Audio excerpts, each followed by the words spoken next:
Implementation of the new policies led to an increase in the production and export of minerals and marine fisheries.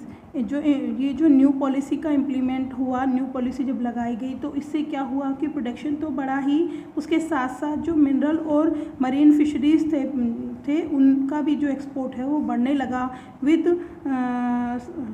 सेवर्स consequences for. इसका परिणाम यह हुआ कि land, forest, water and coastal and marine environment जो था उस पर इसका परिणाम पड़ा, उसको इसके ऊपर इनका इफेक्ट हुआ। Over fishing and the intensive aquaculture in India coastal water have caused wide spread pollution.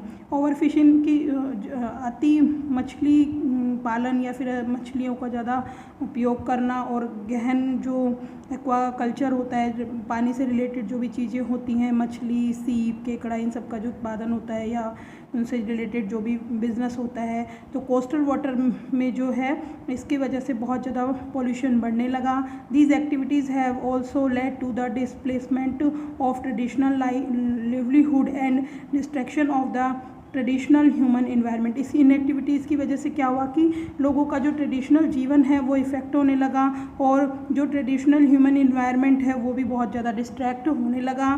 Finally परिणाम लास्ट में क्या हुआ कि the Supreme Court had to intervene in order to protect the environment. Supreme Court ने इसमें जो है हस्तक्षेप किया और इन्वायरमेंट को प्रोटेक्ट करने के लिए 1996 में in one of its historical judgement, एक हिस्टोरिकल जजमेंट दिया और प्रोहिबिटेड मतलब प्रतिबंध लगाया non traditional aquaculture across India, कि जहाँ पर भी जो नॉन ट्रेडिशनल एक्वाकल्चर होता है पूरी इंडिया में उस सबको प्रोहिबिटेड किया, मतलब उस पर रोक लगाया।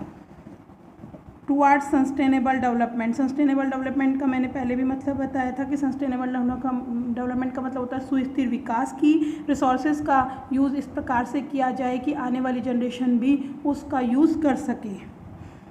Releasing the gravity of the situation, the government in association with people's group has charged out environment sensitive plans।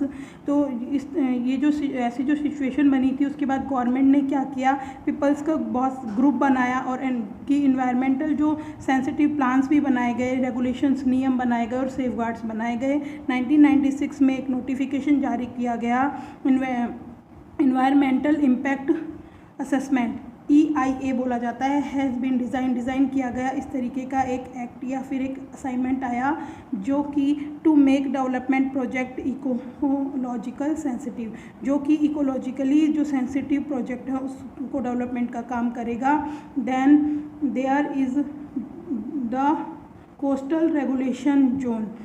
इसमें क्या था कि एक कोस्टल रेगुलेशन जोन नोटिफिकेशन जारी किया 1991 में, जिसे कि CRZ भी कहा जाता है, which makes access to natural resources for commercial activities more difficult।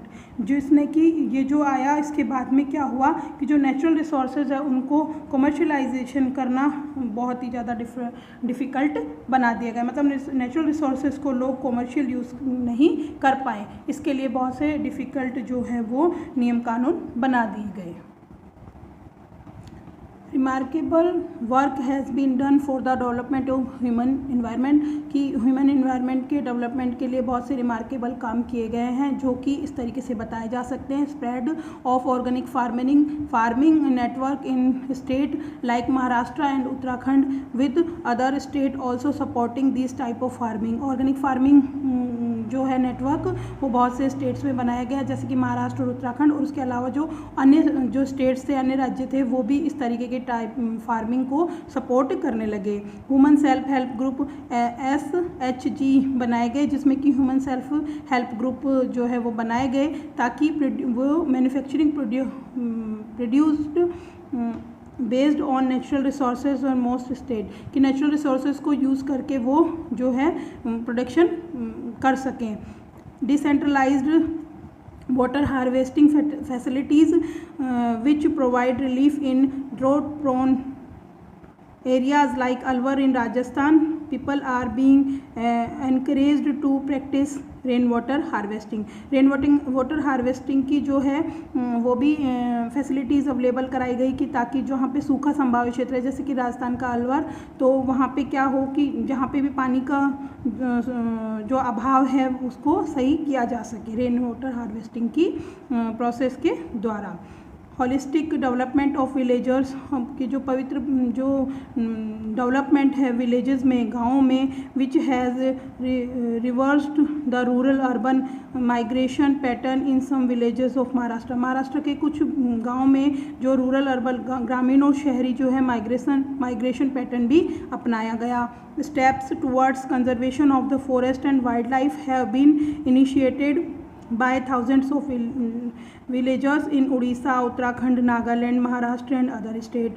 कि ये जो कंजर्वेशन फॉरेस्ट कंजर्वेशन की तरफ और वाइल्ड लाइफ की तरफ जो है बहुत से जो स्टेप्स हैं, थाउजेंड्स ऑफ विलेजर्स, हजारों गांव में भी और उठाए गए हैं ये कदम, जैसे उड़ीसा, उत्तराखंड, नागालैंड, महाराष्ट्र और बहुत से अन्य स्टेट्स में भी।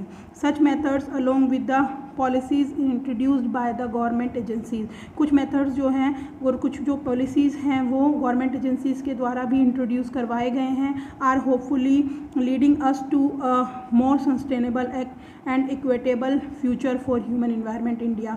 और इससे हम ये आशा करते हैं कि इससे जो एनवायरनमेंट है काफ़ी अच्छा सस्टेनेबल और इक्वल फ्यूचर जो होगा, अच्छा फ्यूचर जो होगा ह्यूमन एनवायरनमेंट का वो होगा इंडिया में। Thank you.